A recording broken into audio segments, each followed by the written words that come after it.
The Highlander's Rebellious Bride. Highland Legacies. Aileen Adams. Chapter 1. Late Summer. All may be seated, the rector said, as the bride and groom stood at the altar of the church, eyes only for each other.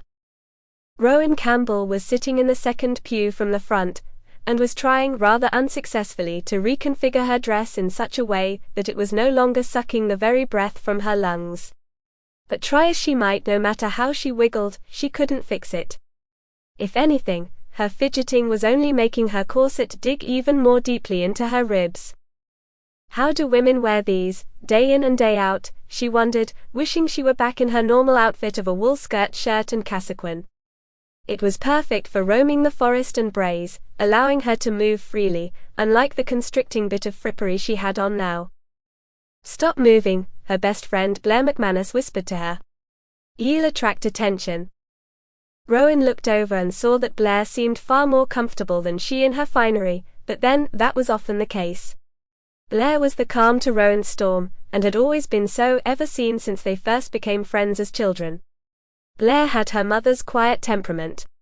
Mary McManus was the area's midwife and healer, and Rowan often thought that her soothing voice alone was palliative enough to help the area's women through even the most harrowing of births. Rowan turned back toward the altar and watched as her sister, Kirsty, recited something to her betrothed, Robert Mackenzie.